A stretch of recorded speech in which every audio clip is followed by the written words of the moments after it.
الحمد لله كما هو أهله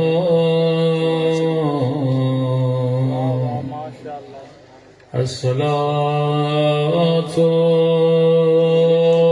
والسلام على سيد المرسلين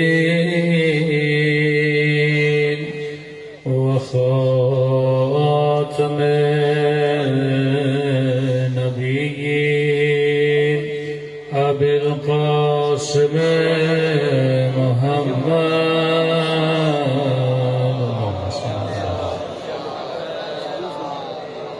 وعلى آله الطيبين الطاهرين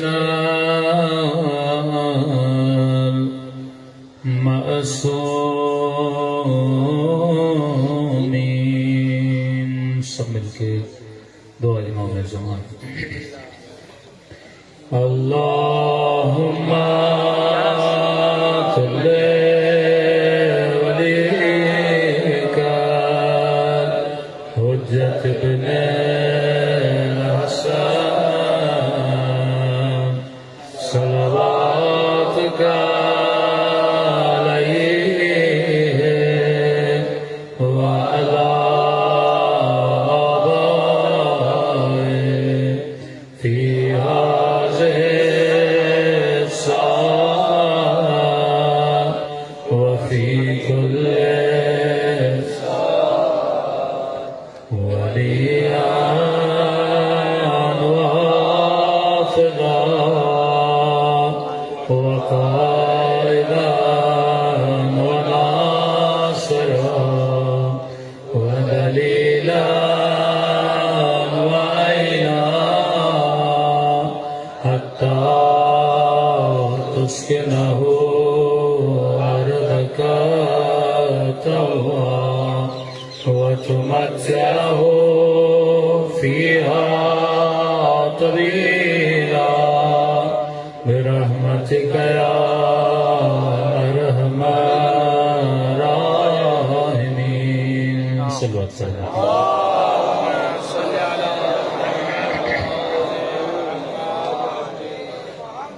بسم الله الرحمن الرحيم. رب اشرح لي صدري ويسر لي أمري واحلل عقدة من لساني يفقهوا قولي. أما بعد فقد قال سبحانه وتعالى في محكم كتابه بسم الله الرحمن الرحيم. قل لا أسألكم عليه أجرا إلا المودة في القربى. صلوات على محمد وعلى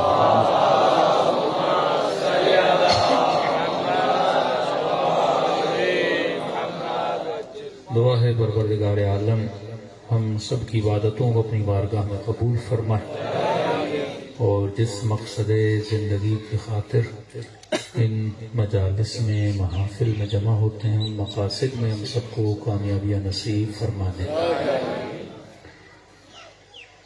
وہ عرب جو نہ بیٹی کا احترام جانتے تھے نہ ماں کا ادب پہچانتے تھے، جو اپنی بیٹیوں کو زندہ دفنا دیتے تھے، اس معاشرے میں رسول نے آ کر بتایا کہ بیٹی کا احترام کیا ہوتا ہے. یعنی تصور کریں کہ جو معاشرہ بیٹی پیدا ہونے کے بعد اسے زندہ دفن کر دے، اس معاشرے میں مصطفیٰ بیٹی کے احترام میں کھڑے ہو جاتے ہیں. یہ ہوتا ہے کہ جہالت سے مقابلہ کیسے کیا جائے.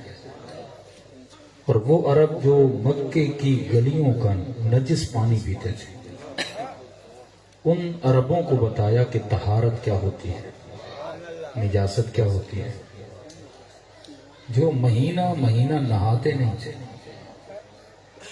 انہیں بتایا کہ دن میں کم از کم 5 مرتبہ وضو کیا کریں.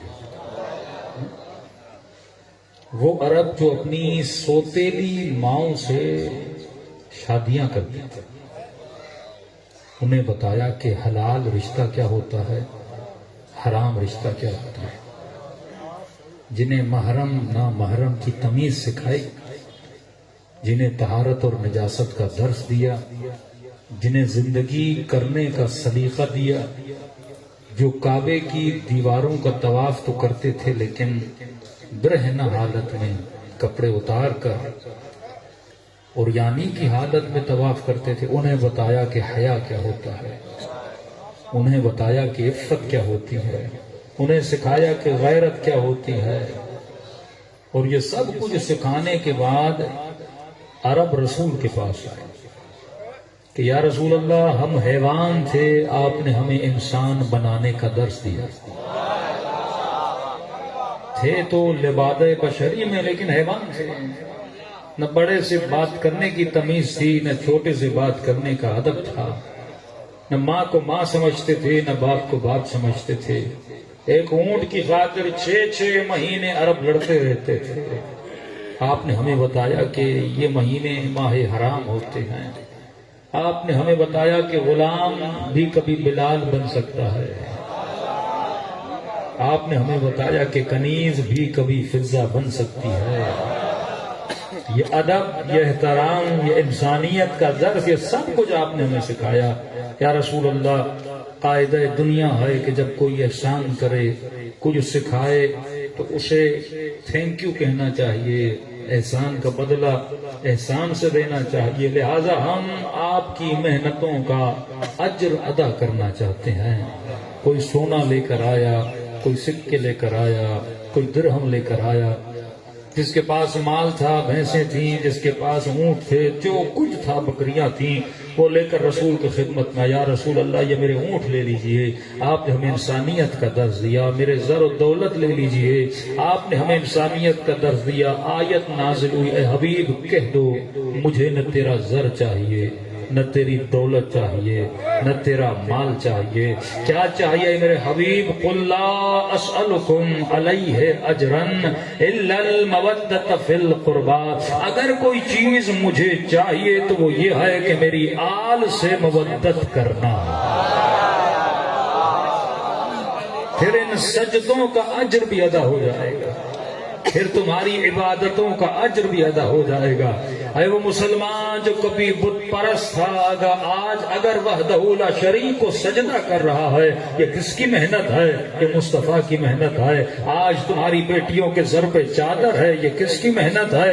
یہ مصطفیٰ کی محنت ہے۔ پر میں اگر میری محنتوں کا اجر ادا کرنا چاہتے ہو تو میری آل سے کیا کرنا؟ مودت کرنا۔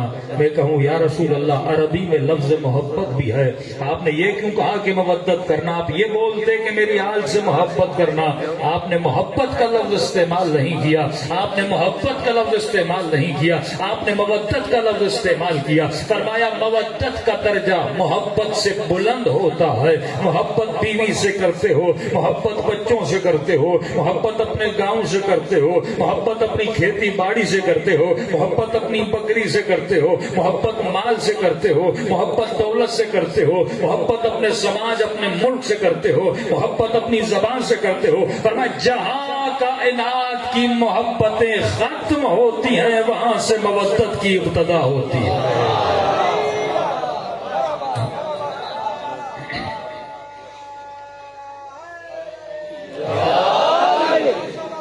جہاں پہ ساری محبتیں ختم ہوں وہاں سے مودت کی ابتدا ہوتی ہے۔ یعنی جہاں پہ بیٹی قربان ہوتی ہوئی نظر آئے، جہاں پہ بیٹا قربان ہوتا ہوا نظر آئے، جہاں پہ مال، دولت، زر، ہر چیز قربان ہو جائے، وہاں سے مودت کی ابتدا ہوتی ہے۔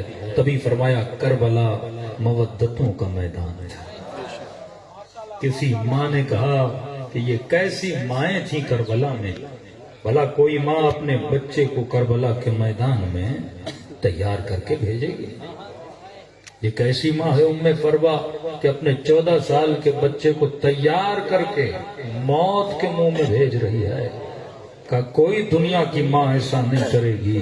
یہ اکبر کی ماں کیسی ماں ہے جو حسین بیٹا ہے علی اکبر جیسا، لیکن اسے تیار کر کے کربلا کے میدان میں بھیج رہی ہے. تو کربلا کی ماں نے آواز دی، تم بھی اپنے بچوں سے محبت کرتی ہو، ہم بھی اپنے بچوں سے محبت کرتی ہیں. فرق یہ ہے مجھے اکبر سے محبت تھی پر حسین سے مودت تھی. فرق یہ ہے کہ رباب کہنے لگی کہ مجھے علی اصغر سے محبت ہے لیکن حسین سے مودت ہے. اور امام حسین نے گودی قتل گاہ میں آواز دی کہ اے لوگو، حسین کو اپنے بدن سے محبت ہے پر خدا سے مودت ہے. تو اگر قربانی نہیں تو مودت نہیں. محبت کرنا بڑا آسان ہے، مودت کرنا بڑا مشکل ہے، کیونکہ مودت قربانی مانگتی ہے. جس کی جتنی مودت زیادہ اس کی اتنی قربانی زیادہ. 22 یا 20 ہزار خط لکھے تھے امام حسین کو، وہ خط محبت والے خط تھے. ایک خط حسین نے لکھا تھا، وہ خط مودت والا خط تھا. تو محبت خط لکھواتی ہے، مودت بندے کو کربلا تک لے جاتی ہے. تو سوال یہ ہے، مجھے دیکھنا ہے کہ میرے اندر کتنی مودت ہے. مجلس میں آئے کیونکہ محبت تھی، مصائب میں گریہ کیا کیونکہ محبت ہے. انسانی تقاضا ہے، بندہ کوئی ڈرامہ بھی دیکھے نا دکھ والا تو 4 آنسو بہ ہی آتے ہیں. تقاضا بشری ہے، ظلم برداشت نہیں ہوتا بندوں سے، دکھ والی چیز بندے سے برداشت نہیں ہوتی. تو محبت کا تقاضا ہے، اگر آل رسول سے محبت ہے تو آنکھوں سے گریہ بھی تو ہونا چاہیے. اچھا، کسی نے کہا کہ محبت ہم بھی کرتے ہیں، تم شیعہ بھی کرتے ہو، لیکن ایک فرق ہے، ہم محبت کرتے ہیں لیکن ماتم نہیں کرتے. ہم محبت کرتے ہیں لیکن سوگ نہیں مناتے. ہم محبت کرتے ہیں پر گریہ نہیں کرتے. میں نے کہا یہ کیسی محبت ہے؟ محبت ہے تو اظہار محبت بھی ہو. دلیل دوں گا، ایسے بات نہیں کروں گا. بھائی وہ مسلمان جو یہ کہے ہم بھی محبت کرتے ہیں لیکن فرق یہ ہے کہ تم روتے ہو، گریہ کرتے ہو، ماتم کرتے ہو، لیکن محبت تو ہمیں بھی ہے. کہتے ہیں غم تو ہمیں بھی ہے. جس نے حسین کا غم نہ منایا وہ حسینی کیسا؟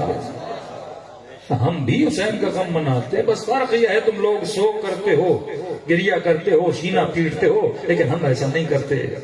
میں نے کہا کیوں؟ کہتا نہیں، ضروری نہیں ہے کہ محبت ہو تو گریہ بھی ہو، ضروری نہیں کہ غم ہو تو ماتم بھی ہو. میں نے کہا اچھا یہ بتا کہ جس گاؤں میں تو رہتا ہے سارے مسلمان ہیں؟ کہاں سارے مسلمان ہیں. سارے رسول خدا کے ماننے والے؟ کہاں سارے رسول کے ماننے والے. اللہ کو سارے مانتے ہیں. اچھا جب سارے مانتے ہیں تو جب تو اذان دیتا ہے تو یہ کیوں کہتا ہے اللہ اکبر؟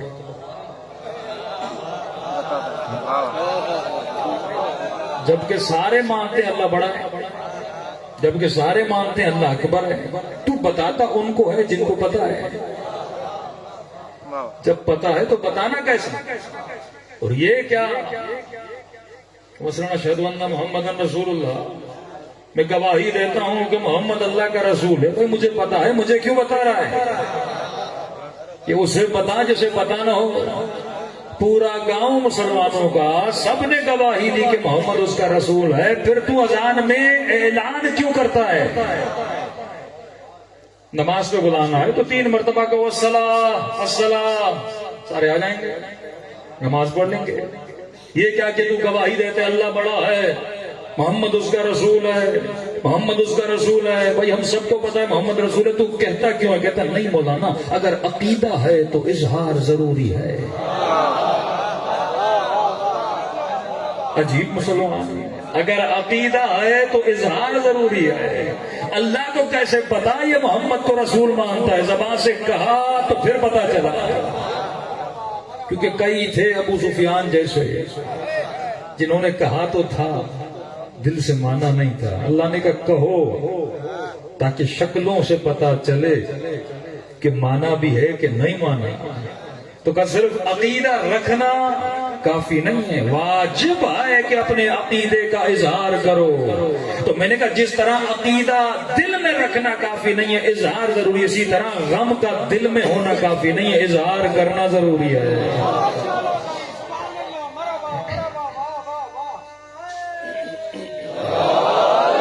بھائی 10 لوگ ہوں، مجھے کیسے پتا چلے تیرے دل میں غم ہے؟ جب تک تو ماتم نہ کرے، جب تک تو ان کی خوشیوں میں خوش ہو کر نہ بتائے تو مجھے یقین کیسے آئے؟ جب تک تو ان کے غم میں غمگین ہو کر نہ بتائے مجھے کیسے یقین آئے؟ دوسری دلیل مسلمانوں کی جو عقل کے خلاف ہے، کہتے ہم آل رسول سے بڑا پیار کرتے ہیں، بہت پیار کرتے ہیں۔ اچھا، محبت کا تقاضا کیا ہے؟ ایک بندہ ہو، وہ میرے باپ کو دے گالیاں اور میں اسے کہوں کچھ بھی نہ، تو میرا باپ بھی کہے گا نا کہ تو کتنا جھوٹا ہے، اگر مجھ سے محبت ہے تو جو مجھے گالیاں دے رہا ہے اس سے کیوں محبت کر رہا ہے؟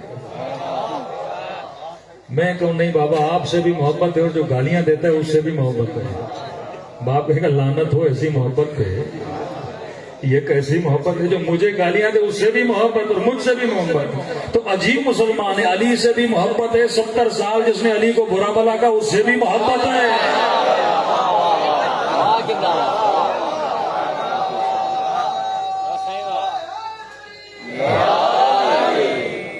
تو علی بھی کہتے ہوں کہ لعنت ہے تیری ایسی محبت پہ، یہ کیسی محبت ہے؟ تقاضا محبت کا ہے، اگر مجھ سے محبت ہے تو میرے دشمن سے محبت نہیں ہونی چاہیے۔ بھئی میرے باپ کا کوئی قاتل ہو، میں اس سے محبت کروں گا؟ کوئی قاتل سے محبت کرتا ہے؟ لیکن مسلمان کہتا ہے قاتل بھی رضی اللہ، مقتول بھی رضی اللہ۔ تبھی فرمایا کہ فخر کیا کرو علی کے در پہ آنے والوں، یہ در عقل مندوں کا در ہے، یہ بے وقوفوں کا در نہیں ہے۔ یہاں عقل ملتی ہے، یہاں شعور ملتا ہے، یہاں سوچ ملتی ہے، یہاں فکر ملتی ہے، یہاں حق کا راستہ ملتا ہے، یہاں جنت کا دروازہ ملتا ہے۔ کیوں فرمایا کبھی بھی بے وقوف بندہ جنت میں نہیں جائے گا، عقل مند جنت میں جائے گا۔ ایک طرف خدا کے قرآن میں لعنت اللہ علی القوم الظالمین۔ اچھا، قرآن کی فصاحت و بلاغت دیکھیے، میں نے کسی مجلس میں کہا تھا اللہ قرآن میں نام لے کے لعنت کم بھیجتا ہے، کیونکہ بھائی اگر اللہ نام لے، مثال میں اگر یہ کہے کہ یزید پہ لعنت، تو تاریخ میں تھا ایک یزید، تو ایک پہ لعنت ہوگی نا، لیکن امام حسین نے کہا یزید جیسوں پہ لعنت۔ تو جب تک یزید جیسے مائیں پیدا کرتی رہیں گی تب تک حسین کی لعنت پڑتی رہے گی۔ تو اللہ بھی قرآن میں صفت بتاتا ہے، جیسے مولانا نے سیدہ زینب کے خطبے کی ایک صفت بتائی، بی بی نے کہا وہ خرگوش کی صفت ہے نا، یہ نہیں کہا کوفیوں پہ لعنت، کہ جس میں کوفی والی صفت ہے اس پہ زینب کی لعنت۔ تو جنگ صفت کی ہے نا، قرآن میں تقریباً 41 مرتبہ لعنتیں بھیجی ہیں۔ زیادہ نہیں، مسلمان بھائی کو بٹھا کو قرآن پڑھتے ہیں۔ آپ کے بڑوں نے کہا تھا حسبنا کتاب اللہ، ہمارے لیے کتاب کافی ہے، تو آؤ آج کتاب سے فیصلہ کرتے ہیں کہ لعنت کس پہ بھیجیں اور کس پہ نہ بھیجیں۔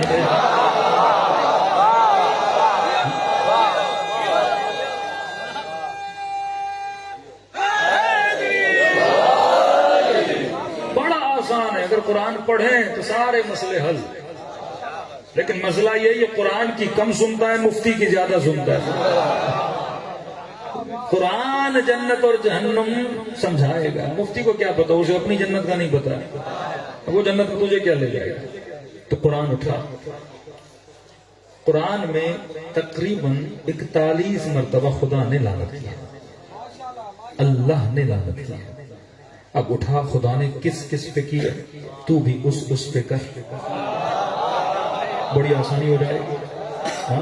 مثلا لعنت اللہ علی القوم الظالمین، اللہ کی لعنت ہے ظالموں پہ۔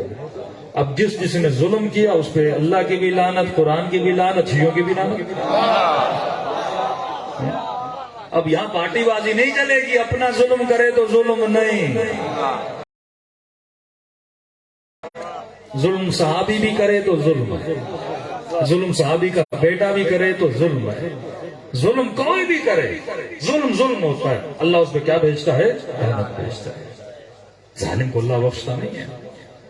ایک نبی کے صحابی نے مذاق میں رسول سے کہا، مذاق میں، یہ کردار اہل بیت، یہ کردار رسول، کہ یا رسول اللہ ایک دن آپ اپنی سواری کو مار رہے تھے اور وہ آپ کی جو لکڑی سی وہ مجھے بھی لگی،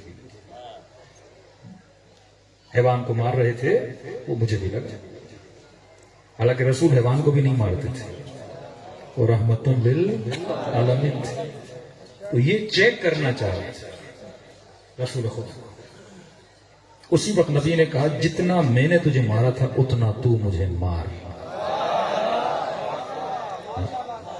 یہ ہے عدالت کا ہونا کہ نبی بھی ہے لیکن اگر میں نے تجھے مارا ہے تو کہہ رہا ہے، حالانکہ نبی جانتے تھے جھوٹ بول رہا ہے، لیکن کا مسلمان ہے، مسلمان تو کبھی جھوٹ نہیں بولتا۔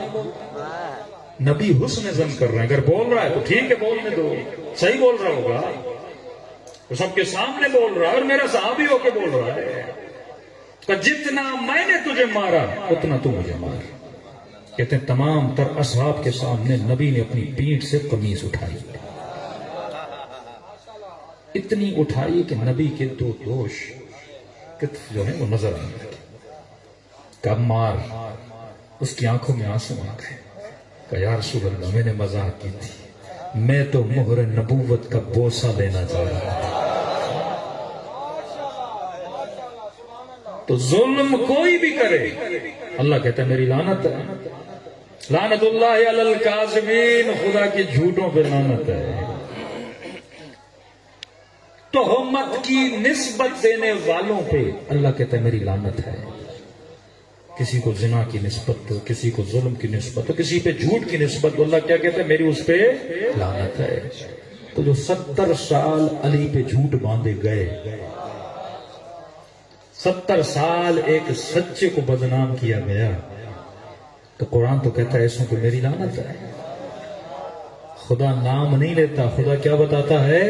صفت بتاتا ہے۔ کسی کا حق غصب کرنے والوں پر اللہ کی لعنت ہے، یہودیوں کے ساتھ مل کر کام کرنے والوں پر اللہ کی لعنت ہے، جو یہ کہتے ہیں اللہ کے ہاتھ بندھے ہوئے ہیں، ید اللہ مغلولہ، ان پر میری لعنت ہے۔ تو قرآن کیا بتاتا ہے؟ صفت بتاتا ہے۔ اسی طرح صاحبان جنت کی خدا صفت بتاتا ہے کہ جنتی کون ہے۔ ایک کاغذ اٹھائیے جنت والوں کی صفات لکھیے، دوسرا کاغذ اٹھائیے جہنم والوں کی صفات لکھیے، اور جب جنت والوں کی صفات پڑھتے جاؤ گے پڑھتے جاؤ گے پڑھتے جاؤ گے تجھے خود بخود علی یاد آتا جائے گا آتا جائے گا آتا جائے گا۔ اور جہنمیوں کی جب صفات پڑھو گے آٹومیٹیکلی دشمن علی تمہارے ذہن میں آ جائے گا۔ تو یہ وہ طریقہ ہے، اگر مسلمانوں کو اس طریقے سے آپ دین اہل بیت کے قریب لائیں تو ہر بندہ علی والا نہیں۔ کیوں معصوم نے فرمایا جہاں جہاں یا ایھا الذین آمنو قرآن میں، اس سے مراد وہی ہیں جنہوں نے اہل بیت پر ایمان لایا ہے۔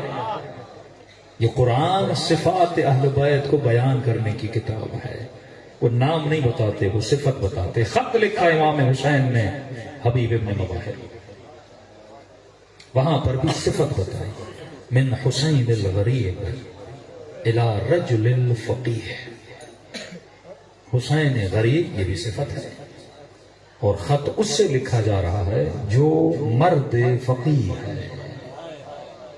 حالانکہ تاریخ لکھتی ہے کہ حبیب ابن مظاہر نے 25-26 سالوں سے کوفے میں قرآن پڑھایا تھا، لوگ اسے معلم القرآن بولتے تھے۔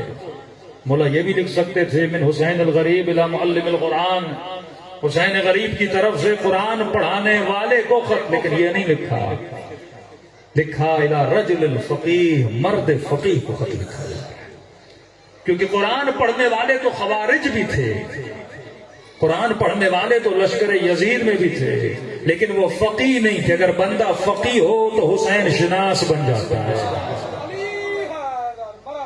یہ فقاہت ہے۔ فقیہ کا مطلب کیا ہے؟ فقیہ کا مطلب کیا ہے؟ جو قرآن پڑھے، حدیث رسول لے، اس سے نتیجہ نکالے۔ مثال کے طور پہ آپ نے قرآن کی آیت پڑھی کہ اے مسلمانوں وضو کرو، اور وضو یہ ہے کہ فاغسلوا وجوہکم وایدیکم الی المرافق، اپنے چہروں کو دھو اور اپنے ہاتھوں کو دھو مرفق تک۔ اب ایک بندہ وہ ہے جس نے قرآن سے نتیجہ نکالنا شروع کیا اور ہاتھ کو نیچے سے اوپر تک دھونا شروع کیا. فقی ایسا نہیں ہوتا. فقی قرآن کی آیت پڑھتا ہے، پھر فقی معصوم کے پاس جاتا ہے کہ مولا یہ قرآن کی آیت ہے، سمجھ نہیں آ رہی، اب آپ بتائیے وضو کروں تو کیسے کروں. وہ معصوم کو وضو کرتے ہوئے دیکھتا ہے، پھر نتیجہ نکال کے خود وضو کرتا ہے. یہ ہے فقی. جو قرآن اور حدیث معصوم سے بہترین نتیجہ نکالے اسے فقی کہتے ہیں. خط پہنچا، حبیب اس وقت بھی بچوں کو قرآن پڑھا رہے تھے، اور جیسے خط لکھا اور خط کو پڑھا کہ حبیب اس وقت تیرے مولا کو تیری ضرورت ہے.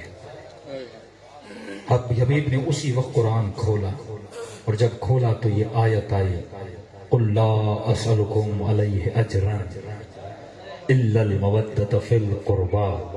یہ آیت تو پورے کوفے نے پڑھی تھی، لیکن جو فقی تھا وہ کربلا پہنچا تھا. تو اسی طرح روزانہ قرآن تو ہر مسلمان پڑھتا ہے، اهدنا الصراط المستقیم، یہ دعا تو ہر مسلمان کرتا ہے.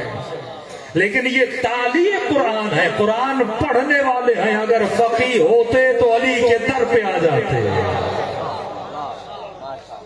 تو فقی ہونا بندے کو ہدایت دیتا ہے. فقی ہونا انسان کو در اہل بیت پہ لا کے کھڑا کر دیتا ہے. اور ایک طرف یہ کہا آیت آئی قُلْ لَا أَسْأَلُكُمْ، دوسری طرف حسین کا پیغام آیا. تو فی الفور حبیب کہاں پہنچے؟ کربلا کے میدان میں پہنچے. یہ بھی فرماتے ہیں کہ فصاحت اہل بیت، درایت اہل بیت تھی کہ حبیب کو کیوں بلایا. کہتے ہیں لکھا خط امام حسین نے تھا، لیکن بولا امام حسین کو سیدہ زینب نے تھا. کہ بھیا کیا اپنے بچپن کے دوست کو نہیں بلا بکے؟ کیوں؟ فرمایا جب مولا کی حکومت آئی کوفے میں تو مولا نے کوفے میں منبر پہ جا کے لوگوں کو درس قرآن دیا، قرآن کی تفسیر سنائی، اور خواتین کو اتنی اچھی لگی کہ مولا کے پاس آئیں، کہنے لگی مولا آپ نے مردوں کو تو سنا دی لیکن ہمیں قرآن کون پڑھائے گا؟ تو امام نے کہا گھبراؤ نہیں، تجھے قرآن میری بیٹی زینب پڑھائے گی. جتنے سال علی ابن ابی طالب کوفے میں رہے اتنے سال پہلا مدرسہ کوفے میں اگر خواتین کا کھلا تو سیدہ زینب اس کی معلمہ تھی. پڑھانے والی سیدہ زینب، پڑھنے والی کوفے کی عورتیں. مردوں کو علی نے پڑھایا، عورتوں کو سیدہ زینب نے پڑھایا. اور جب کوفے سے چلے گئے مولا کی شہادت کے بعد تقریباً 20-25 سال کا فاصلہ پڑ گیا. تو مطلب جس 25 سال کی عورت کو سیدہ زینب نے قرآن پڑھایا تھا وہ اب کتنے کی ہو گئی؟ 50. جس بچے کو علی نے قرآن پڑھایا وہ کتنے کا ہو گیا؟ 25 کا. کئی ایسے تھے جو دنیا سے گزر گئے. جب آپ یہ جملہ سنتے ہیں نا سیدہ زینب نے علی کے لہجے میں خطبہ دیا، اس کا مطلب یہ نہیں کہ مولا کی آواز میں خطبہ دیا تھا. یہ عورت کے لیے قبیح ہے کہ وہ مرد کی آواز میں بولے. لہجہ علی کا مطلب یہ ہے کہ جو فصاحت علی کی تھی وہی فصاحت علی کی بیٹی کی تھی. کیونکہ اتنے سال ممبروں سے مولا علی نے خطبے دیے تھے، پورا کوفہ علی کی فصاحت اور بلاغت کو جانتا تھا. اور اتنے سالوں کے بعد جب سیدہ لیکن ایک کمی تھی، وہ یہ کہ جو بچہ تھا بی بی نے جوانوں کو پڑھایا، علی نے بوڑھوں کو پڑھایا. اب 20-25 سال کا فاصلہ ہے. کوفے میں حبیب کو چھوڑ کے گئے. حبیب ہم جا رہے ہیں، اب جو نسلیں باقی رہ جائیں تو ان کو قرآن پڑھا. اب 25 سال سے 28 سال تک حبیب ابن مظاہر نے بچوں کو قرآن پڑھایا. کوفے کا بچہ حبیب ابن مظاہر کو جانتا تھا. حبیب کو بلایا کربلا میں، اور جب یہ لٹا ہوا قافلہ بازار کوفہ میں پہنچا تو نعرہ یہ بلند ہوا یہ باغیوں کا قافلہ ہے. علی تو تھے نہیں کہ بتائیں یہ باغی نہیں ہیں، لیکن علی کی بیٹی تھی. وہ عورتیں جن کو سیدہ زینب نے قرآن پڑھایا تھا، ایک مرتبہ بی بی نے خطبہ دینا شروع کیا تو وہ لہجہ سمجھ گئیں یہ تو وہی ہے جو بچپنے میں پڑھایا کرتی تھی. وہ ساری بوڑھی عورتیں کھڑی ہو گئی، یہ کیسے بازی ہو سکتی ہے، اس نے ہمیں قرآن پڑھایا تھا. لیکن بچ گئی جوان نسل، اسے کیسے بتایا جائے کہ یہ باغی نہیں ہے؟ یہ ڈیوٹی تھی حبیب ابن مظاہر کی۔ جب ان بچوں نے پتھر اٹھایا اور حبیب کے سر کو مارنا چاہا، اور نگاہ جب حبیب کے چہرے پر پڑی، کہا یہ باغی نہیں ہے، اس نے اتنے سالوں سے ہمیں معلم القرآن بن کے قرآن پڑھایا ہے۔ تو بنتا ہے کہ ایک بچے نے جب پتھر مارنا چاہا تو کٹی ہوئی گردن سے آواز آئی۔ حبیب نے بولا میرے لال تو پتھر نہ مار۔ بچہ پریشان ہو کے پوچھتا ہے کہ آپ کون ہو، میرا نام کیسے جانتے ہو؟ حبیب نے کہا بیٹے تو نے پہچانا نہیں، میں تیرا بابا حبیب ابن مظاہر ہوں۔ تو اہل بیت اگر ظلم کے مقابلے میں گئے تو پوری پری پلاننگ کے ساتھ گئے کہ جب کوفے سے گزر گئے تب جا کے توابین کا لشکر بنا، ورنہ دشمن نے جو پروپیگنڈا کیا تھا کہ ایک مکمل نمازی کو باغی بولا جائے، پھر مکمل دیندار کو بے دین بولا جائے، اور وہی پروپیگنڈا آپ شیعوں کے خلاف ہے کہ نہیں؟ شیعہ صاحب کو نہیں مانتے، شیعہ ازواج کو نہیں مانتے، ان کی مجلسوں میں فلاں فلاں ہوتا ہے، یہ سارے پروپیگنڈے آپ کے خلاف بھی ہوئے۔ لیکن جس طرح سیدہ زینب نے پروپیگنڈوں کو توڑا، اسی طرح اس کا شیعہ بھی پروپیگنڈے کو توڑے نا۔ حل کیا ہے؟ جب انہوں نے بولا شیعوں میں کوئی حافظ قرآن نہیں ہوتا، تو علماء نے ٹھان لی کہ آج کے بعد ہمیں حافظ قرآن بنانے ہیں، اور تاریخ اسلام اور مسلمان میں یہ ریکارڈ صرف شیعوں کے پاس ہے، تاریخ مسلمان میں ابتدا سے لے کر انتہا تک دیکھ لو، کبھی بھی تاریخ مسلمان میں کوئی 4 سال کا حافظ نہیں بنا، لیکن سید محمد حسین طباطبائی 4 سال کے حافظ قرآن، 4 سال۔ ویڈیوز نیٹ پہ موجود ہیں، یہ جھوٹ نہیں ہے۔ اور دیکھیے یہ درایت ہوتی ہے، جہاں سے الزام لگائے جا رہے تھے۔ فنڈنگ کون کرتا تھا؟ سعودی عرب، مولویوں کو، ملوں کو، مفتیوں کو، شیعوں کے خلاف فنڈنگ ہوتی ہے، ریال کام آتا ہے، پیسہ لگتا ہے، ساری فنڈنگ سعودی عرب سے، کہ شیعوں میں کوئی حافظ قرآن نہیں، ان کو تو بد دعا ہے نبی کی، حافظ ہو ہی نہیں سکتے۔ تو تمہیں تو جیسے دعا ہے، جتنے تمہارے اندھے ہیں سارے حافظ ہیں۔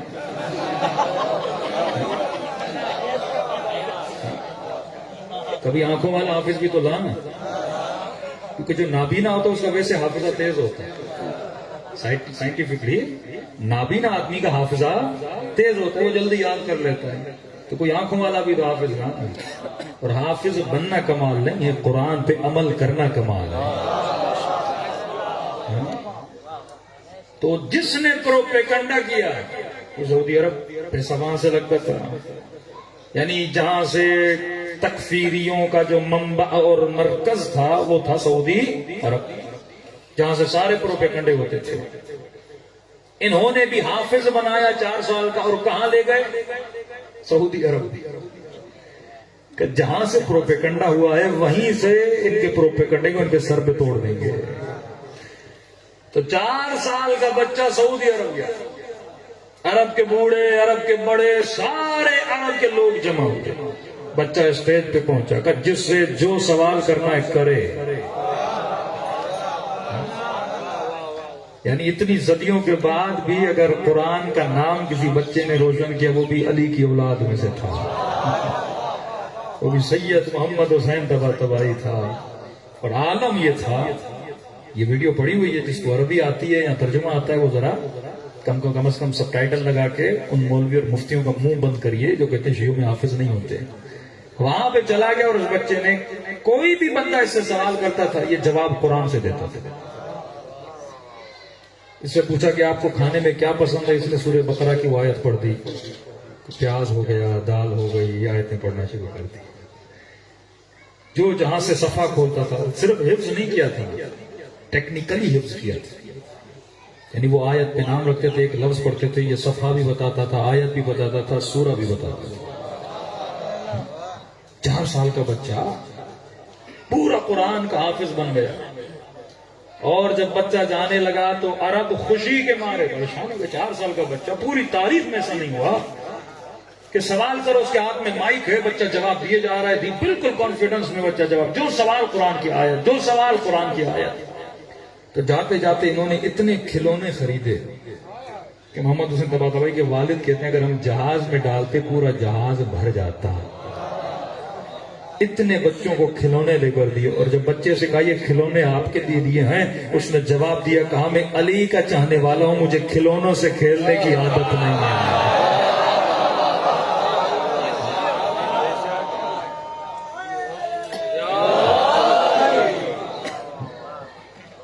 یہ قرآن یاد کرنے کی ٹیکنیک, مختلف ناموں سے قرآن یاد کرنے کی ٹیکنیک, آوازوں سے قرآن یاد کرنے کی ٹیکنیک. ایک وزیری صاحب تھے, وہ پاکستانی تھے, ان کے تینوں بچے حافظ قرآن, امریکہ چلے گئے, کافی ٹائم گزر گیا. تو انہوں نے تو بڑی ٹیکنیکس بنائی. مثلا وہ آپ کو قرآن دیتے, آپ قرآن کی آیت پہ ہاتھ رکھتے, وہ بچے کو نہیں بتاتے آیت کون سی ہے, وہ اپنے ہاتھ سے کچھ آوازیں نکالتے. بچہ آواز سن کے وہی آیت جس پہ آپ نے ہاتھ رکھا آیت پڑھنا شروع کر دیتا تھا. تو دشمن پریشان تھا, ہم تو حفظ کرتے ہیں, انہوں نے اتنے طریقوں سے حفظ کر دیا کہ زندہ معجزہ بولا جاتا ہے. اور جب ان کی ماں سے پوچھا گیا کہ 4 سال کا بچہ بولتا ہے, بچہ 2.5-3 سال کے بعد ہے, آپ نے یاد کیسے کروایا؟ ہمارے بچے تو ایک نہیں سنتے, اور آپ نے پورا قرآن یاد کروا دیا. تو اس نے کہا کچھ زیادہ نہیں, مولا کی حدیث ہے نا, اطلب العلم من المہد الی اللحد, علم حاصل کرو ماں کے گہوارے سے قبر کے دہانے تک. تو کبھی آپ نے حدیث سنی, ہوا بول دی, لیکن کبھی اس حدیث پہ سوچا کہ گہوارے سے علم کیسے حاصل کرے بچہ؟ بچہ بولتا ہے 2.5-3 سال کے, 4 سال کے بعد تو KG1 KG2 پریپ میں ڈالتے ہو, گہوارے سے کیسے؟ یعنی بچہ پیدا ہو اسے علم دینا شروع کر. مائیں تو دودھ دیتی, علم کون دیتا ہے؟ بچپن سے یہ کیسے علم لے جس میں نہ سوچ نہ سمجھ کچھ بھی نہیں ہے؟ تو کیا مطلب اس کا گہوارے سے لے کر؟ تو فرماتی ہے کہ میں سمجھ گئی کہ علم گہوارے سے بھی دیا جا سکتا ہے. یہ نہیں کہا کہ بچے کو علم دو, اشارہ کیا گہوارے کی طرف کہ بچے کا گہوارہ ہے ماں کی گود. مچھلی اگر پانی میں ہو تو گیلی ہے, میرا ہاتھ اگر پانی میں جائے تو یہ گیلے پن سے بچ نہیں سکتا.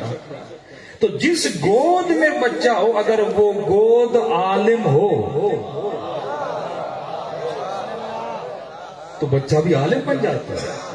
اگر علم والی گود میں بچہ پلے, یزید بنا اپنی گود کی وجہ سے. گودیں اگر اچھی ہوں تو بچے عباس بنتے ہیں. تو فرمایا کہ عقیل میرے لیے ایک ایسی خاتون ڈھونڈ کے لا. کیوں؟ کیونکہ مجھے عباس چاہیے. یہ گود ہے. مطلب اہل بیت کا نظریہ یہ ہے کہ صرف بچہ پیدا مت کر, ایسی گودوں کو تلاش جن میں تمہارے بچے پلیں اور بڑھیں. شادی صرف شہوت کو بجھانے کا نام نہیں ہے, شادی نیک بچے پیدا کر کے ان کو پالنے کا نام ہے. کہ شہوت کے بجھانے کی شادی ہے وہ تو حیوانیت ہے. کہ جب کسی خاتون کے رشتے کے لیے جاؤ, یہ تصور مت کرو کہ بیوی لینے جا رہا ہوں, نیت یہ ہو کہ بچوں کی ماں لینے جا رہا ہوں. سوچ جب بڑی ہو نا تو بندے کی تربیت بھی بڑی ہوتی ہے. آج کون سا جوان ہے جو اس نیت سے شادی کرنے جاتا ہے؟ تو کہتی ہے امام نے کہا تھا گود ایسی ہونی چاہیے. کہتی ہے جب سے پتا چلا کہ میں حاملہ ہوں, اور قرآن کی آیت ہے کہ 4 مہینے روح پھونکی جاتی ہے. بچہ جب 4 مہینے کا ہوتا ہے تو روح پھونکی جاتی ہے. سب سے پہلے جو چیز اس بچے کی ایکٹیو ہوتی ہے ماں کے پیٹ میں, وہ اس کے کان ہیں. یہ سننا شروع کر دیتا ہے, کان اس کے ایکٹیو ہوتے ہیں. کہتی ہے جب سے 4 مہینہ ہوا میں نے ڈیلی بیسس پہ قرآن پڑھنا شروع کیا. اتنا پڑھا, اور جب سوتی تھی تو قرآن چلا دیتی تھی تاکہ میں نہیں پڑھ رہی تو بچہ تو سنتا رہے, کیونکہ آوازوں کو سنتا ہے. فاصلہ کتنا ہے, ماں کے پیٹ کے اندر ہے, بچہ صحیح ظالم ہوتا ہے. کہتا ہے اس کو سنایا بھی اور پڑھا بھی, پتہ نہیں میں نے 5-6 مہینوں میں کتنی مرتبہ پورا قرآن ختم کیا. میرا کام ہی یہی تھا، نہ کھانا پکانا کچھ نہیں، بس میں قرآن پڑھتی تھی، اسے قرآن سناتی تھی، اور جب بچہ پیدا ہوا اس کے بعد بھی میں نے یہی کام کیا، کیسٹ لگا دیتی تھی، بچہ سنتا رہتا تھا، 24 گھنٹہ یہ قرآن سنتا رہتا تھا، شاید ڈیلی بیسس پہ میں تقریباً کئی دنوں میں سے قرآن پورا سنا دیتی تھی، پھر شروع سے اب جب بچہ بولنا شروع ہوا، جب 3.5 سال 2.5 سال بچہ بولنا شروع ہوا، کہ جس کے سامنے میں کہتی تھی الحمدللہ رب العالمین، آگے خود کہتا تھا الرحمن الرحیم مالک یوم الدین، بغیر کسی یاد کرائے سے پورا قرآن یاد ہو چکا تھا۔ یہ تربیت ہے اہل بیت کے گھرانے کی۔ اس طرح اگر چاہو، کہتے ہیں کہ 12 سال تک کائنات کا کوئی بھی بچہ 7 زبانیں دنیا کی سیکھ سکتا ہے، 7 زبانیں بڑی آسانی سے، بچپنے میں بغیر پڑھائے لکھائے۔ اب ظاہر ہے بچے کو آپ سندھی سکھاتے ہو کیا؟ گھر میں بول بول کے سن کے بچہ سیکھ جاتا ہے۔ کیسے سیکھ جاتا ہے یہ بچہ؟ 2 سال کا بچہ کیسے بولنے لگتا ہے؟ پہلے ہی بولتا ہے تو آپ سے سندھی بولتا ہے، کس اسکول میں پڑھا ہے؟ سرائکی گھر کا ہوگا سرائکی بولے گا، اردو گھر کا ہوگا اردو بولے گا۔ یہ کہاں سے سیکھا؟ یہ 2.5 سال سن کے سیکھ گیا۔ تو اسی طرح اگر ایک بندہ ایسے سندھی بولے، ایک اردو بولے، ایک انگلش بولے، ایک عربی بولے، ایک فارسی بولے، یہ بچہ ساری زبانیں بچپنے میں سیکھ جائے گا۔ اگر بندے میں شعور ہو، اپنے بچے کو بچپنے میں عالم بنا سکتا ہے، اگر تربیت اہل بیت ہو۔ اب ہم بچے کو کہاں رکھ لیتے ہیں؟ بچہ روتا ہے، ماں کو کھانا پکانا ہے، ایسے ٹی وی کے سامنے بٹھا دیتی ہے، یہ عجیب غریب تصویریں دیکھتا رہتا ہے، گندے گندے چہرے دیکھتا رہتا ہے، کافروں کو دیکھتا ہے، کبھی کس کو دیکھتا ہے۔ اب کہتی ہے بچہ بڑا ہو تو علی والا ہو، تو نے دکھایا اسے یزید ہے، چاہتی ہے بنے علی والا، تو اسے بچپن سے علی دکھانا، علی کی سیرت دکھانا، علی کی رفتار دکھانا، علی کا کردار دکھانا۔ بیٹی کی شادی ہو گئی، 1 ہفتہ شوہر کے گھر میں نہیں ٹک پائی، جھگڑے کر کے گھر آ گئی، باپ غصے میں، کیوں؟ شوہر کہتا ہے جھگڑا کرتی ہے، میری ماں سے زبان درازی کرتی ہے، 1 کہتا ہوں 4 سناتی ہے، تو لڑتا اس سے، بھئی بیٹی ایسی کیوں بنی؟ بیٹی کہتی ہے جب سے پیدا ہوئی ہوں یہ امی سے لڑتا رہتا ہے، جو دیکھے گی وہ سیکھے گی۔ جب تیرا اخلاق تیری بیوی کے ساتھ اچھا نہیں ہے تو تیری بیٹی کا اخلاق بھی اس کے شوہر کے ساتھ اچھا نہیں ہوگا۔ بچے پڑھتے نہیں ہیں، بچے دیکھتے ہیں، جو دیکھتے ہیں ویسے بنتے ہیں۔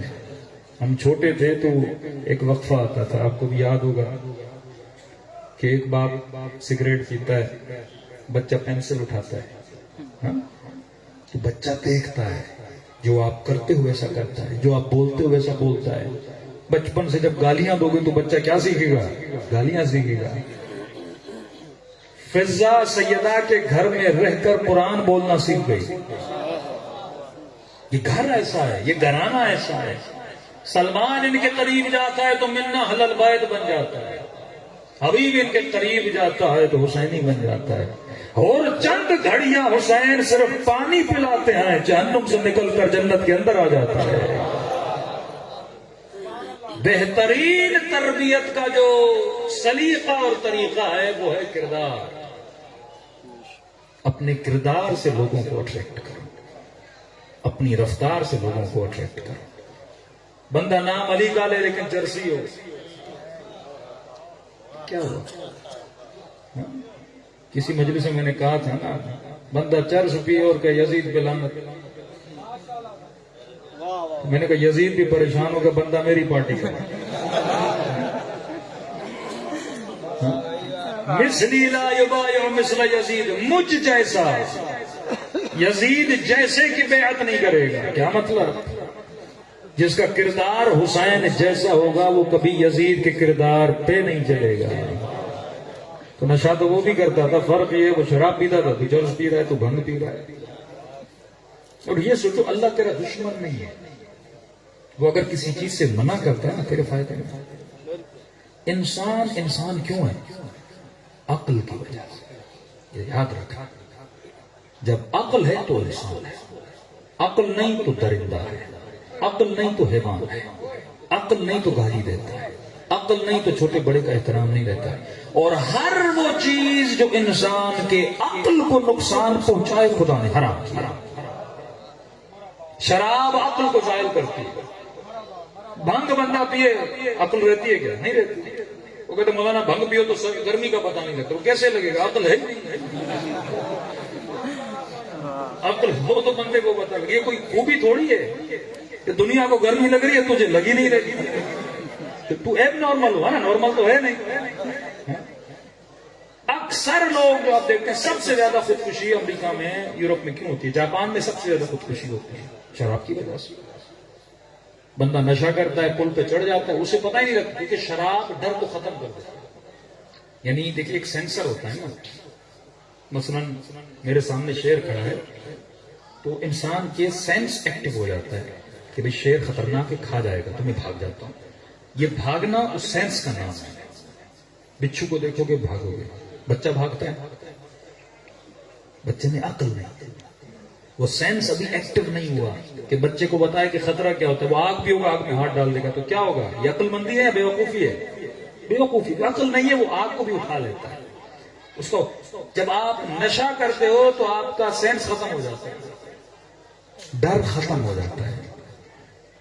اس کو معصوم فرماتے ہیں یہ بہادری نہیں ہے، ہلاکت ہے۔ جب نشے میں آتا ہے تو انسان خود کو وَلَا تُلْقُوا أَيْدِيَكُمْ إِلَى التَّهْلُكَةِ، خود کو ہلاکت میں مت ڈالو۔ نشہ آتا ہے، بڑی بڑی پل پہ کھڑا ہوتا ہے، بڑی بلڈنگ پہ کھڑا ہوتا ہے، اس کو ڈر ہوتا ہی نہیں ہے، یہ سمجھتا ہے میں نیچے چھلانگ ماروں گا تو اڑوں گا۔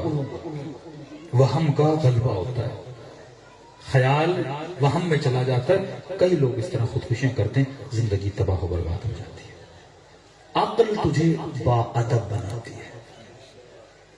یزید جب تخت پہ بیٹھا، اس نے شراب پی ہوئی، اس کے اندر سے ادب تمیز ختم ہو گئی تھی۔ میرے سامنے کھڑا کون ہے؟ کلمہ محمد کا پڑھا رہا تھا اور محمد کی نوازیوں کو دربار میں کھڑا کیا ہوا تھا۔ یہ عقل کے زوال کی نشانی ہے۔ محترم ترین چیز اگر اس کائنات میں کوئی ہے تو وہ تیری عقل ہے۔ عقل کی وجہ سے تو انسان بنا، اس شعور کی وجہ سے تو انسان بنا، اور بدترین کائنات کا گناہ وہ ہے جس کے ذریعے سے تو اپنی عقل کو ضائع کر۔ اب نشہ نشہ ہے، چرس بھی نشہ ہے، شہوت بھی نشہ ہے، مال بھی نشہ ہے، کسی نامحرم کے چہرے کا حسن بھی نشہ ہے۔ اب سوال یہ ہے کہ کون سا نشہ تیری عقل کو ضائع کرتا ہے؟ چرسی کا نشہ تجھے نظر آتا ہے لیکن تجھے اپنا نشہ نظر نہیں آتا، کیونکہ اس کا نشہ اس کے اوپر ہوتا ہے، اس کی حالت سے پتہ چلتا ہے یہ نشہ ہی ہے، لیکن تجھے فرعون کا نشہ نظر نہیں آیا، تجھے وقت کے حاکموں کا نشہ نظر نہیں آتا جو حکومت کو پانے کے لیے سب کچھ کرنے کے لیے تیار ہو جاتے ہیں، یہ بھی نشہ ہے۔ فرمایا مال کا نشہ کبھی انسان کو قاتل بناتا ہے، شمر کو شمر بنایا مال کے نشہ، یہ بھی نشہ ہے، کیونکہ عقل زائد ہو گئی، اس کی عقل پر مال کے نشے کے پردے چڑھ گئے اور حسین کا قاتل بن گیا۔ ابن سعد کو نشہ تھا حکومت کا نشہ، کہ رائے کی حکومت ملے گی، اور اس نشے نے بچپن حسین کے ساتھ گزرا ہے ابن سعد کا۔ یعنی جس طرح حبیب ہیں اسی طرح ابن سعد، دونوں کوفے کے رہنے والے، ایک عمر ہے۔ جب مولا آئے بچپن علی کے ساتھ گزرا، بچپن سے امام حسین کو جانتا تھا، شبر جنگ صفین میں مولا علی کے ساتھ ہے، لیکن جب نشہ چڑھتا ہے تو عقل فیصلہ نہیں کر پاتی۔ تبھی فرمایا تہذیب نفس کا مطلب یہ ہے کہ خود کو ان نشوں سے آزاد کرو۔ نشہ صرف یہ نہیں کہ شراب اور کوکین کا نشہ، یہ نشہ نہیں، ان سے خطرناک نشے ہیں مال کا نشہ، کہ جب مال کا نشہ چل جاتا ہے، یہ بہن کا حق کھاتا ہے، یہ بھائی کا حق کھاتا ہے، یہ رشتہ داروں سے لڑتا ہے، جب مال کا نشہ کرتا ہے یہ قاتل بن جاتا ہے۔ کیا آپ نے یہاں واقعہ نہیں سنے؟ ایک بھینس کی خاطر 6 لوگ مر جاتے ہیں۔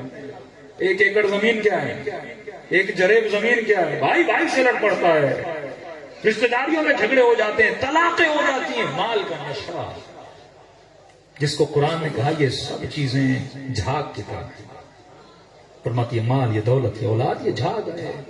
سرف سے کپڑے دھوتے ہیں نا، اوپر جھاگ جمع ہو جاتی ہے، کہ یہ جھاگ نظر تو آتی ہے لیکن ختم بہت جلدی ہو جاتی ہے۔ اور انسان کب پتہ چلے گا؟ جب یہ نشہ موت سے ٹوٹے گا، جب نگاہ ملک الموت پہ پڑے گی، یہ زمین بھی یہاں چھوڑی، گھر بھی یہاں چھوڑا، اولاد بھی یہاں چھوڑی، کچھ کام نہیں آئے گا، اور اس کی خاطر تو دنیا تباہ کر رہا ہے اور آخرت تباہ و برباد کر رہا ہے، نفرتوں کو پال رہا ہے، بغض کو پال رہا ہے، اس نشے کی وجہ سے 20,000 کسی مومن نے کھا لیے، دشمنی کر دی اس سے، میرے پیسے کھا گیا۔ اور زیارت عاشورہ میں کہہ رہا انی صرف ملمن سالمکم، مولا میں اس سے محبت کرتا ہوں جو آپ سے محبت کرتا ہے۔ تو محبت پیسے کی وجہ سے، نفرت پیسے کی وجہ سے۔ محبت کا معیار حسین ہو، نہ کہ مال و دولت، مال کا نشہ، حکومت کا نشہ، اور فرمایا کہ مولویوں میں شہرت کا نشہ۔ یاد جتنے جھگڑے مفتی اور مولویوں میں، کیوں کون سا نشہ ہے؟ شہرت کا نشہ، بدبخت بنا دیتا ہے انسان۔ میرا نام آگے ہو، شہرت کا نشہ ہے۔ کچھ لوگوں کو علم کا نشہ ہے، علم زیادہ آ گیا اس کا نشہ چڑھ گیا۔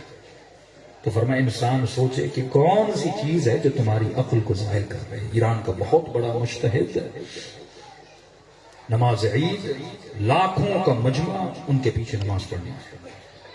قبلہ کو پتا چلا اتنے لوگ نماز پڑھنے، قبلہ جلدی کریے، لوگ آپ کے انتظار میں۔ گھر سے نکلے، نگاہ مجمع پہ ڈالی، لاکھوں کا مجمع، فوراً گھر کی طرف واپس گئے، اپنے شاگرد کو بھیجا، جا کے نماز پڑھا۔ لوگوں نے منتیں کی، مولانا آ جائیے، یہ لاکھ لوگ آپ کے پیچھے نماز پڑھنے آئے، شاگرد کے پیچھے تو نماز پڑھنے نہیں آئے۔ کہا میں نہیں آؤں گا۔ شاگرد نے نماز پڑھا لی، افراد نے پوچھا مولانا کیوں نہیں آئے؟ کہتا جب باہر آیا، ہزاروں کے مجمع کو دیکھا، نفس نے کہا یہ سب لوگ تیری وجہ سے آئے۔ آج اگر نماز پڑھا دیتا، شہرت کا نشہ چڑھ جاتا۔ میں واپس چلا گیا، میں نے کہا اس کی جھوٹوں سے میں نہیں آؤں گا، یہاں پہ مجھے بدبخت بنانا چاہتا ہے۔ ہاں یہ سارے نشے ہیں۔ جس کو بہترین اچھا نشہ بولا جائے نا، وہ ہے اللہ کی عبادت کا نشہ، وہ ہے اطاعت خدا کا نشہ، کہ جب علی کے پاؤں سے تیر بھی نکال دیا نا نماز کی حالت میں، پتہ نہ چلا۔ یہ وہ نشہ ہے جسے حلال نشہ بولا جائے، اور یہ عقل کا نشہ ہے کہ بندہ اس کی عبادت کرے جو لائق عبادت ہے۔ آیت اللہ مرزا شیرازی کے پاس شاگرد آئے کہ مولانا اگر آپ کو پتا چلے کہ 1 ہفتے میں آپ مر جائیں گے تو آپ کیا کریں گے؟ یہ جواب ہے علی والے کا جواب۔ تصور کریے آپ کو ڈاکٹر کہے کہ کینسر ہے اور آپ 1 ہفتے میں مر جاؤ گے، زندگی کے 7 دن آپ کے پاس ہیں، آپ کیا کریں گے؟ کوئی مومن کہے گا مولانا قرضہ ادا کروں گا، کوئی کہے گا نماز پڑھوں گا، کوئی کہے گا استغفار کروں، کوئی کہے گا اپنے گاؤں والوں سے معافیا مانگوں گا کہ مجھے معاف کر دینا اگر میں نے تمہارے حق میں کوئی غلطی خطا کی ہے۔ لیکن آیت اللہ مرزا شیرازی نے یہ جواب نہیں دیا کہ قبلہ اگر آپ کو پتا چلے زندگی کا 1 ہفتہ بچا ہے تو آپ کیا کریں گے؟ قبلہ نے کہا وہی کروں گا جو 60 سال سے ابھی تک کر رہا تھا۔ تو علی والا 1 ہفتے کا انتظار نہیں کرتا، اس کا ڈیلی ایسا گزرتا ہے جیسا گزرنا چاہیے کہ مولا فرماتے ہیں لعنت ہے اس بندے پر، لعنت ہے جس کا آج اس کے کل سے بہتر نہ ہو۔ علی والے کا دن بدن بہتر ہوتا ہے۔ ایک موبائل بھی لیتے ہو نا، 6 مہینے کے بعد اس کا سافٹ ویئر اپڈیٹ ہوتا ہے۔ ہاں آج یہ موبائل کل نیا موبائل، اسی طرح تمہارا ایمان دن بدن اپڈیٹ ہونا چاہیے، دن بدن اضافہ۔ اور وہ کیسے ہوگا؟ جب علم اہل بیت کو لوگ ہیں۔ بڑی بیماری ہمارے گاؤں میں کہ لوگ ہوٹلوں پہ بیٹھتے ہیں، 2-2 گھنٹے 3-3 گھنٹے چائے والی ہوٹل پہ بیٹھے ہیں۔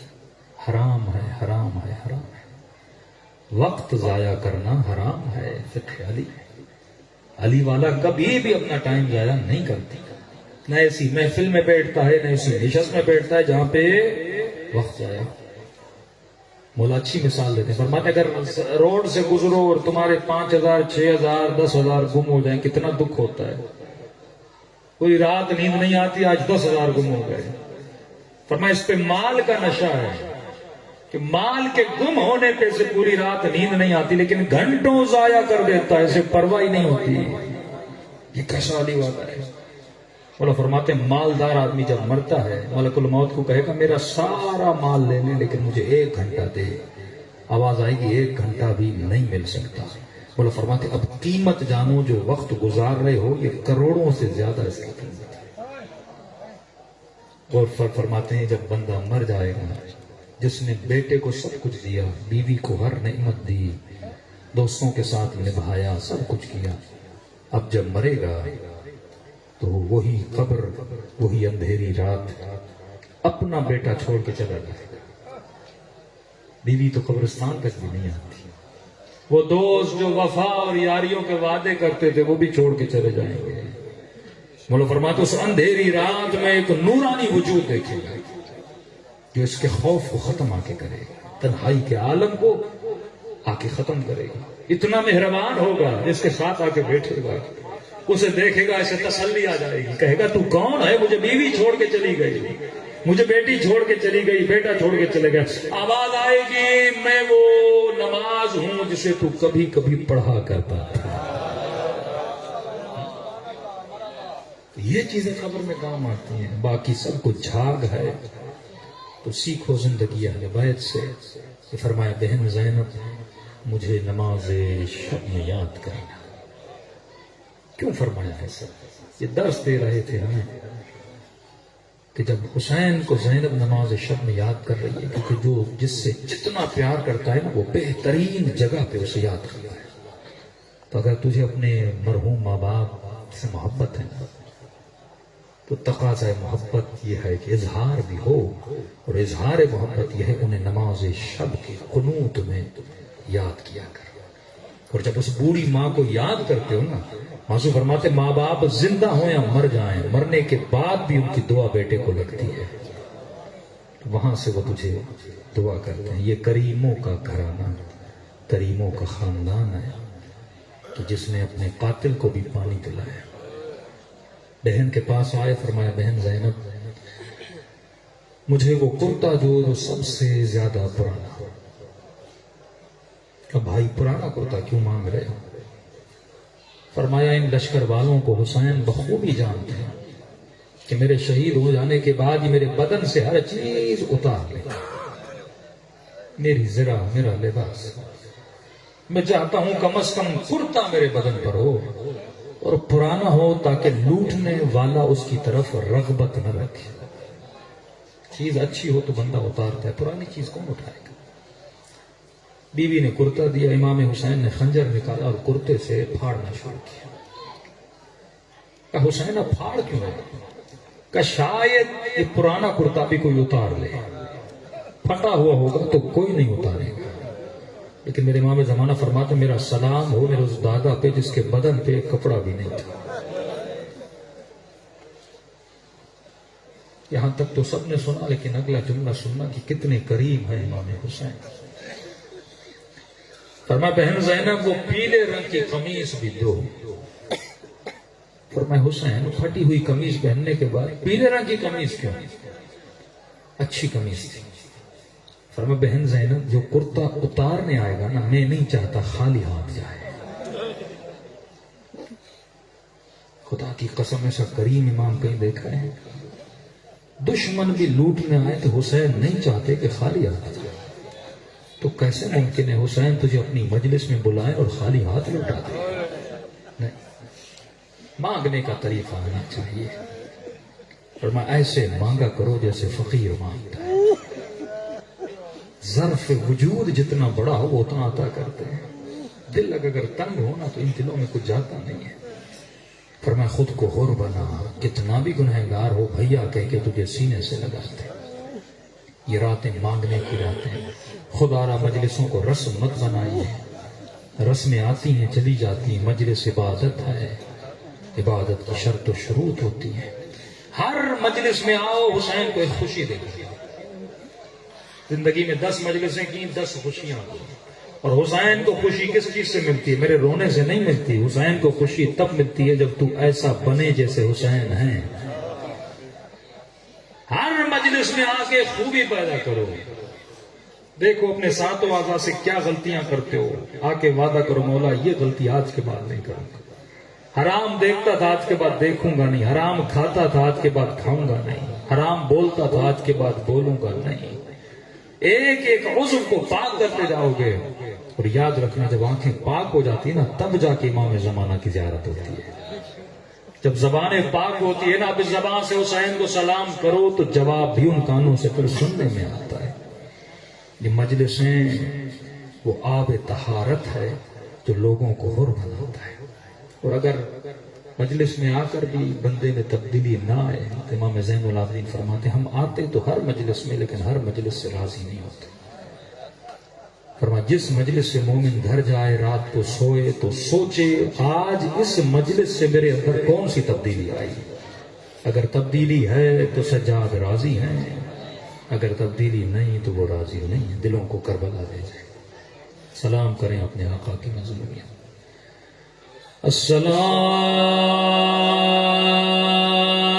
علی الحسین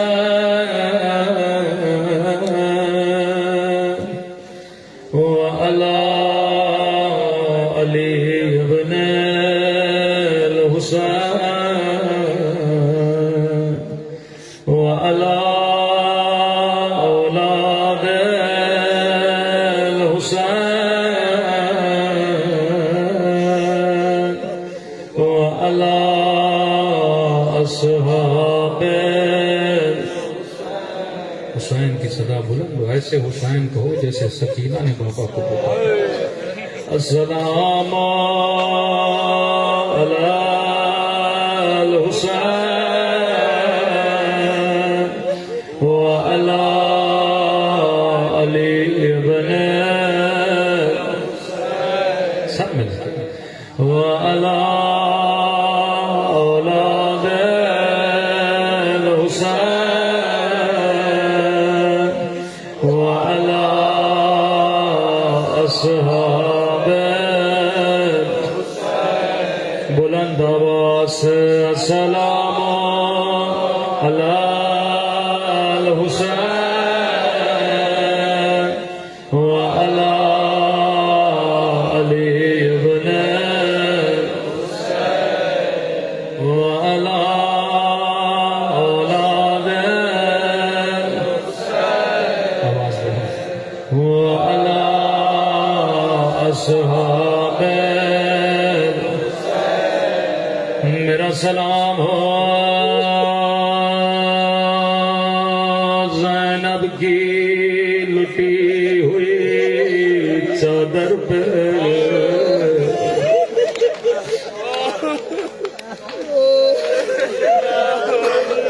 بڑے خوش نصیب ہو حسین کے غم میں رو رہے ہو، لیکن تجھے کسی نے تماچا تو نہیں مارا، تجھے کسی نے تادیانہ تو نہیں مارا، لیکن جب علی کی بیٹی ہائے حسین کرتے تھے کبھی شمر تازیانے مارتا تھا، کبھی نیزے کی انیوں سے مارتا تھا۔ یہ سلام امام زمانہ کے سلام ہے۔ فرمایا میرا سلام ان رخساروں پہ جن کا رنگ بدلتا رہا، یہ نہیں کہا جن کا رنگ بدل گیا، نہیں، جن کا رنگ بدلتا رہا۔ کبھی شمر کے تماچوں نے رنگ کالا کیا، کبھی ظالم کے تماچوں نے رنگ نیلا کیا۔ رسول خدا کا فرمان ہے مسلمانوں، کبھی حیوان کو بھی منہ پہ نہ مارا کرو۔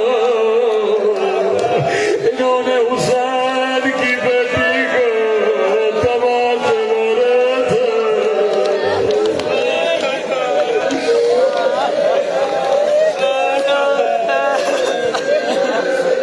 ایسا سکینہ بابا بابا کر کے نہیں چلے گا۔ اگلا سلام سلام بڑا درد بھرا سلام ہے۔ فرمایا میرا سلام ان خشک پھٹے ہوئے ہونٹوں پہ جن پہ ظالم چھڑی مار رہا تھا، رو کر کہنے لگی ان کو نبی بوسہ دیا کرتے تھے، لیکن میں کہوں گا امام زمانہ۔ فرمائے مومن تو سن کے روتا ہے، میں دیکھ کے روتا ہوں، تو سن کے برداشت نہیں کرتا، لیکن میں نے اپنی آنکھوں سے دیکھا ظالم میری سکینہ کو تماچے مار رہا تھا۔ میں کہوں گا مولا وہ ہونٹ آپ کو یاد ہے؟ جب بھی ایران جائے نا تو بہشت زہرا جایا کرے، وہ مدافعین حرم کی قبر ہے جن ماؤں نے اپنے بچوں کو زینب کے روزے پہ قربان کیا۔ بڑا حق ہے ان شہیدوں کا۔ ایک جوان شہید 24 سال شہید ہو گیا، 4 سالہ بیٹی تھی۔ ایرانی ڈاکٹر کہتا ہے اس کے رشتہ داروں نے فون کیا، ڈاکٹر صاحب جلدی آئیے کہیں یہ بچی مر نہ جائے۔ خجے سے پہنچا، کیا دیکھا؟ بچی کو تیز بخار ہے، کا 30 دن ہو گئے، ہوش میں آتی ہے بابا بابا بابا کر کے بے ہوش ہو گئے۔ بچیاں بابوں سے بڑا پیار کرتی ہیں، اللہ کسی بچی کو یتیم نہ کرے۔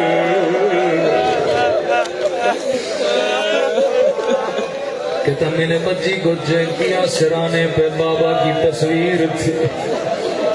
میں نے بچی کی ماں کو کہا، میں نے کہا تصویر ہٹا، جب تک تصویر کو دیکھے گی اس کا بخار نہیں اترے گا۔ کہنے لگی ڈاکٹر کروں تو کیا کروں؟ جب بھی ہوش میں آتی ہے کہتی ہے مجھے میرا بابا دکھا۔ میں نے کہا نہیں، اگر تصویر دیکھے گی بچی ٹھیک نہیں ہوگی۔ کہتے ہیں مولانا 15 دن تصویر ہٹائی، بچی ٹھیک ہو گئی۔ یہ ڈاکٹر زارو قطار رو رہا تھا۔ میں نے کہا رو کیوں رہے ہو؟ کہتے ہیں مولانا بچی نے تصویر دیکھی تھی، بخار ہو گیا۔ کربلا میں تصویر